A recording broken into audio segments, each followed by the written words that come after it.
پہلا مقام سورہ نور کا ہے،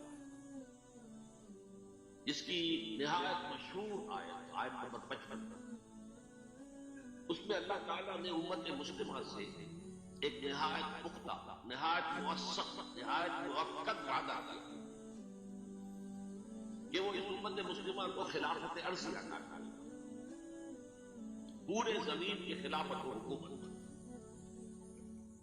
وعد اللہ الذین آمنوا منکم، اے مسلمانوں تم میں سے جو واقعی صاحب ایمان ہوں گے، وعملوا الصالحات، اور نیک عمل کریں گے، ایمان کے عملی تقاضوں کو بھی پورا کریں گے، تو ان کے ساتھ اللہ تعالیٰ کا وعدہ ہے نہایت موثق، نہایت مؤکد۔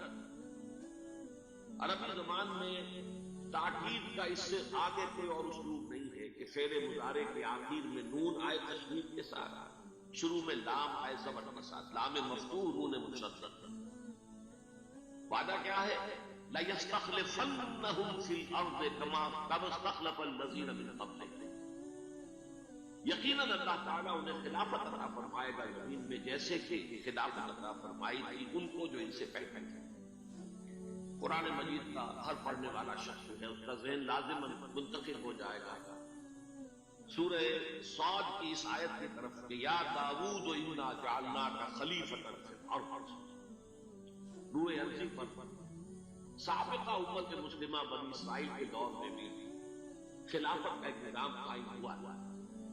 حضرت داؤد، حضرت سلیمان علیہ السلام وہ اگرچہ بادشاہ کہلاتے تھے، حقیقت میں وہ خلفاء تھے۔ یا داؤد انا جعلناک خلیفۃ فی الارض، اے داؤد ہم نے تمہیں زمین میں خلافت عطا فرمائی، فاحکم بین الناس بالحق، بس فیصلے کرو لوگوں کے مابین حق کے ساتھ، ولا تتبع الہوی فیضلک عن سبیل اللہ، اور کبھی بھی اپنی خواہش نفس کی پیروی نہ کرنا، وہ تمہیں اللہ کے راستے سے گمراہ کرے۔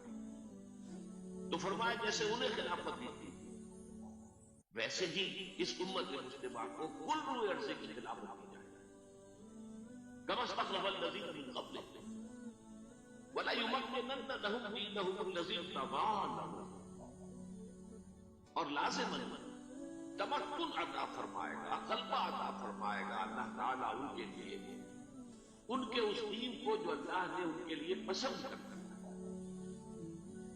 یہاں بھی میں سمجھتا ہوں کہ قرآن مجید سے دلچسپی رہنے والا شخص جو ہے وہ لازماً سورہ مائدہ کی 30 آیت کا یہ ٹکڑا جو ہے اس کے ذہن میں آ جائے گا، اليوم اکملت لکم دینکم واتممت علیکم نعمتی ورضیت لکم الاسلام دینا، آج کے دن میں نے تمہارے لیے تمہارے دین کی تکمیل کر دی ہے، اپنی نعمت ہدایت کا اتمام کر دیا ہے، اور اب میں نے منظور فرما لیا ہے، پسند کر لیا ہے ہمیشہ ہمیش کے لیے تمہارے لیے دین اصلاح کا، رضیت لکم الاسلام دینا، یہاں وہی لفظ آیا ہے وَلَيُمَكِّنَنَّ لَهُمْ دِينَهُمُ الَّذِي ارْتَضَىٰ لَهُمْ وَلَيُبَدِّلَنَّهُمْ مِن بَعْدِ خَوْفِهِمْ أَمْنًا، یہ تاکید کا اسلوب کس طرح تکرار کے ساتھ آتا ہے، اور لازماً اللہ بدل دے گا ان کے خوف کی حالت کو امن کی کیفیت سے۔ اب یہ دیکھیے 3 وعدے کیے ہیں اللہ نے، حقیقت میں وہ ایک ہی وعدہ ہے۔ یہ بالکل جیسے عیسائی اپنے عقیدہ تثلیث کے بارے میں کہتے ہیں 3 میں 1، 1 میں 3، تو حوالہ صرف دے رہا ہوں، وہ اس وقت میرا موضوع نہیں ہے کہ یہ وعدے 3 ہیں لیکن حقیقت میں ایک ہے۔ اللہ تعالیٰ امت مسلمہ کو زمین کی خلافت عطا کرے گا نمبر 1، اور ان کے دین کو تمکن عطا کر دے گا نمبر 2۔ مطلب تو ایک ہی ہوا، جب مسلمانوں کو خلافت عطا ہو جائے گی، حکومت عطا ہو جائے گی، تو ظاہر بات ہے کہ ان کے دین کو تمکن عطا ہو جائے گا، اور ان کے خوف کی کیفیت کو امن سے بدل دے گا۔ وہی بات ہے، اس لیے کہ ظاہر بات ہے کہ جب حکومت ان کی اپنی ہوگی تو پھر ظاہر بات ہے خوف کی کیفیت نہیں۔ تو گویا کہ یہ کوئی ایک تو جو گرامر کے اعتبار سے تاکید کا اسلوب ہے، نون مشدد لام مفتوح، لَيَسْتَخْلِفَنَّهُمْ وَلَيُمَكِّنَنَّهُمْ لَهُمْ وَلَيُبَدِّلَنَّهُمْ، اور یہ کہ 3 دبڑ اس کو دہرایا ہے مختلف اسالیب کے اندر۔ فرمایا یعبدوننی لا یشرکون بی شیئا، جب ایسا ہو جائے گا تو پھر وہ میری ہی بندگی اور عبادت کرے گی اور میرے ساتھ کسی کو شریک نہیں ٹھہرائے گا. یہ بڑا اہم نقطہ ہے یہاں پر جو بیان ہوا ہے. جب تک اللہ کا دین غالب نہ ہو، اسلام کی حکومت نہ ہو، توحید کامل نہیں ہوتی. توحید صرف عقیدے میں کامل ہو سکتی ہے کہ آپ اللہ کو ایک جانیں، کسی کو کا مد مقابل نہ سمجھے، ساجی نہ سمجھے، برابر نہ سمجھے، مثال نہ سمجھے، مثیل نہ سمجھے. لیکن توحید تو در حقیقت مکمل تب ہوگی جب ایک ہی اللہ کی بندگی کی جا رہی ہے، اسی کی اطاعت کی جا رہی ہے، اسی کا قانون نافذ، اسی کا نظام قائم ہے. جب ایسا ہوگا تب یہ بات ہوگی کہ یعبدوننی لا یشرکون بی شیئا، تب ان کی عبادت خالص ہو جائے گی اور ہر شائبہ شرک سے پاک ہو جائے گی.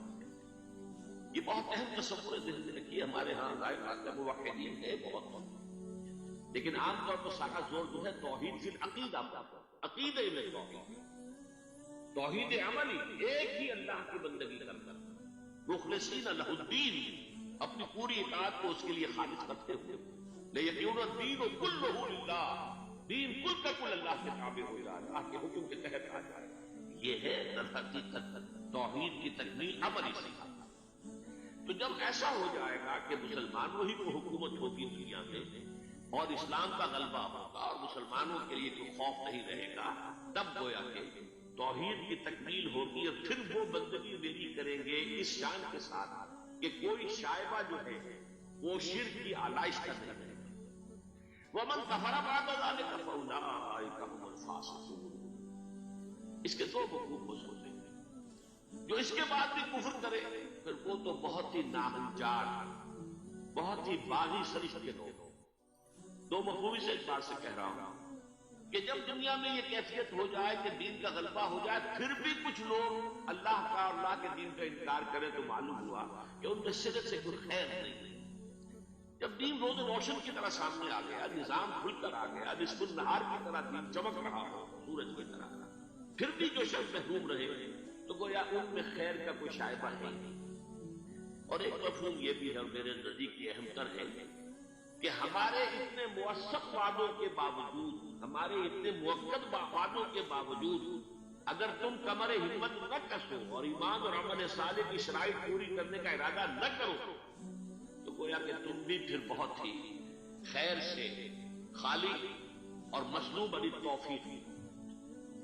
بہرحال یہ جو آیت نمبر 55 ہے سورہ نور کی آیت استسلام، قرآن مجید کی اہم ترین آیات میں سے.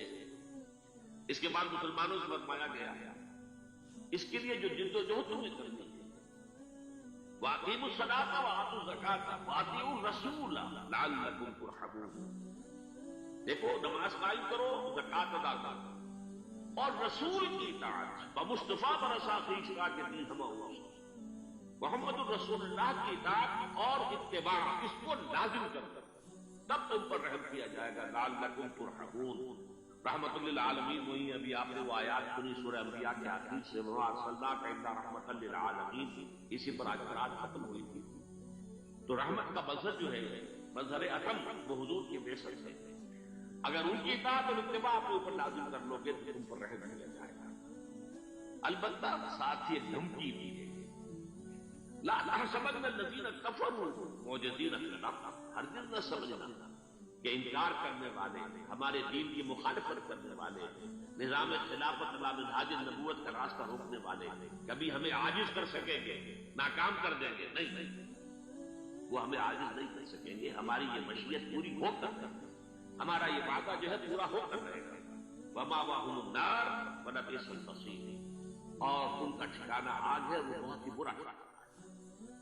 سورہ نور 24واں سورہ قرآن مجید کا، اور اس سورہ کی 55ویں آیت بڑی مشہور آیت ہے، اور اس آیت کا نام ہے آیہ استخلاف، خلافت والی آیت.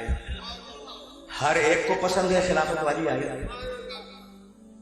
بڑے گھٹنے ٹیکے گئے ہیں اس آیت کے اوپر، اور علماء کرام نے بڑا زور اپنے علم کا صرف کیا ہے اس آیت مبارکہ کا. ٹھیک ہے نا؟ کہتے ہیں بھائی خلافت، یہ آیت دیکھو تو اب آیت مجھ سے بھی دیکھ لو، یہ آیت مجھ سے بھی دیکھ لو. 24واں سورہ 55ویں آیت، وعد اللہ الذین آمنوا منکم وعملوا الصالحات ليستخلفنهم في الارض. اللہ نے مومنین سے اور عمل صالح کرنے والوں سے یہ وعدہ کیا ہے کہ وہ انہیں خلیفہ بنائے گا، تم نہیں بناؤ گے.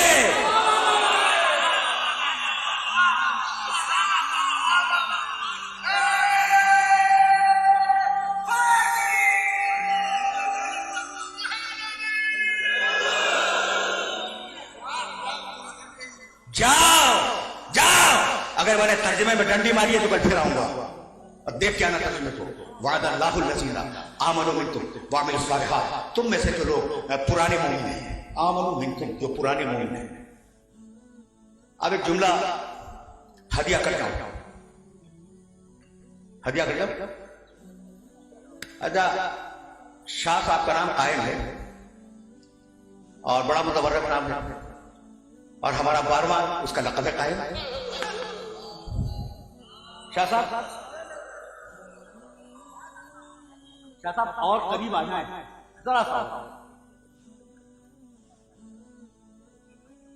تو ایک جملہ اس قائم کے لیے جو قائم ہے کہنا چاہ رہا ہوں میں. وعد اللہ الذین آمنوا منکم وعملوا الصالحات. اللہ نے وعدہ کیا ہے، 24واں سورہ 55ویں آیت. اللہ نے وعدہ کیا ہے کس سے؟ تم میں سے جو پرانے ایمان لانے والے، پرانے مومن ہیں اور پرانے متقی ہیں. کیا وعدہ کیا ہے؟ پرانے مومن ہیں، پرانے متقی ہیں، ان سے کیا وعدہ کیا ہے؟ لَيَسْتَخْلِفَنَّهُمْ فِي الْأَرْضِ، کہ وہ انہیں خلیفہ بنائے گا. لوگ ہیں ماضی کے، بنائے گا مستقبل میں. اب ماضی کا انسان مستقبل میں خلیفہ اسی وقت بن سکتا ہے جب عمر لمبی ہو جائے.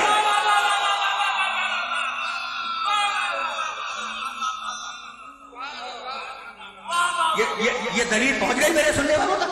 لَيَسْتَخْلِفَنَّهُمْ فِي الْأَرْضِ كَمَا اسْتَخْلَفَ الَّذِينَ مِنْ قَبْلِهِمْ. جیسا کہ اللہ پچھلی قوموں میں خلیفہ بناتا رہا ہے، امتیں نہیں بناتی رہی، اللہ بناتا رہا ہے، ویسے ہی اس امت میں اللہ پچھلی سیرت کے مطابق خلیفہ بنائے گا. ٹھیک بھائی، سننا یہ آئے مبارکہ چاہ رہا ہوں کہ آسانی سے حل ہو جائے. وعد اللہ الذین آمنوا منکم وعملوا الصالحات لَيَسْتَخْلِفَنَّهُمْ فِي الْأَرْضِ وَلَيُمَكِّنَنَّ لَهُمْ دِینَهُمُ الَّذِي ارْتَضَىٰ لَهُمْ. اور ان کے لیے جب وہ خلیفہ بن جائے گا ماضی والا مستقبل میں، تو اس کے لیے میں دین کو اس زمین پر مضبوط کروں گا. کون سا دین؟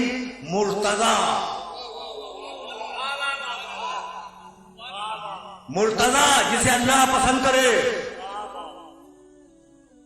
نہیں بھائی، مرتضی جس سے اللہ راضی ہو. اللہ اس دین کو قائم کرے گا جس سے اللہ راضی ہو. تو دین کی دو قسمیں تو خود نکل آئی، ایک وہ جس سے اللہ راضی ہو اور ایک وہ جس سے اللہ راضی نہ ہو. اب کیسے پتا چلا ہے کہ وہ کون سا دین ہے جس سے اللہ راضی ہے اور وہ کیا ہے جس سے اللہ راضی نہیں ہے؟ مجھے کچھ نہیں معلوم، لیکن غدیر خون کی آیت میں کہا الیوم اکملت لکم دینکم واتممت علیکم نعمتی ورضیت لکم الاسلام دینا.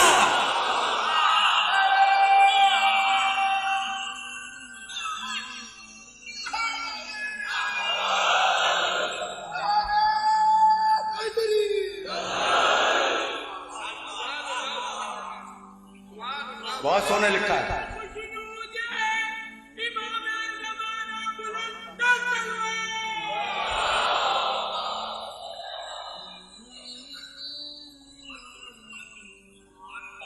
دین مرتضی کے معنی جس سے اللہ راضی ہو. توجہ رہے الیوم اکملت لکم دینکم. اسی ممبر سے کئی سال قبل میں نے جملہ کہا تھا اور وہ جملہ تمہیں ہدیہ کر دوں پھر میں آگے بڑھ جاؤں. الیوم اکملت لکم دینکم واتممت علیکم نعمتی ورضیت لکم الاسلام دینا. آج الیوم آج میں تمہارے دین اسلام سے راضی ہو گیا. کل تک اب تم بتاؤ آج الیوم یہ لفظ لگا ہوا ہے، بڑا ڈیسائسو لفظ ہے، بڑا فیصلہ کن لفظ ہے. آج میں تمہارے دین اسلام سے راضی ہوا، آج ہوا، کل تک کی ذمہ داری نہیں ہے. اب یہ آج کون سے سرخاب کے پر لگ گئے؟ یہ کون سے سرخاب کے پر لگ گئے کہ اللہ آج راضی ہوا؟ تو مجھے جملہ کہنے کی اجازت دو کہ کل تک لا الہ الا اللہ تھا، محمد رسول اللہ تھا، لیکن اللہ راضی نہیں تھا. علی ولی اللہ آیا، اللہ راضی ہو گیا.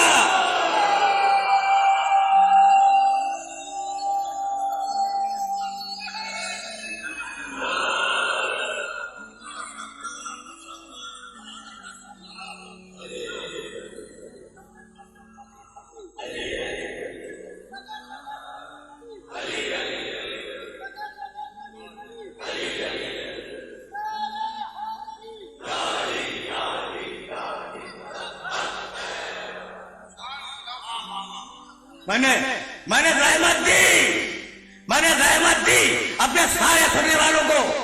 وعد اللہ الذین آمنوا منکم وعملوا الصالحات لیستخلفنہم فی الارض کما استخلف الذین من قبلہم وليمکنن لهم دینہم الذی ارتضی لهم. مرتضی بھائی بہت توجہ رہے. مرتضی جس سے اللہ راضی ہو جائے، دین مرتضی وہ دین جس سے اللہ راضی ہو جائے. تو دو ہی تو مرتضی ہے پوری تاریخ میں.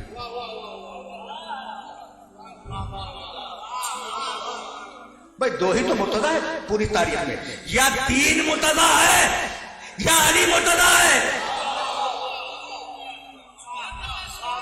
کیا علی مرتضی نہیں کہا جاتا؟ کیا سب نہیں کہتے؟ بس صرف ہم تھوڑی کہتے ہیں، بس سب کہتے ہیں علی مرتضی. تو دین مرتضی جس سے اللہ راضی ہو جائے، جس سے اللہ راضی ہے. دین مرتضی جس سے اللہ راضی ہے، علی مرتضی جس سے اللہ راضی ہے. تو اگر علی مرتضی ہے اور اس سے اللہ راضی ہے تو اب اس کے لیے یہ دعا نہیں ہوگی کہ اللہ ان سے راضی ہو جائے.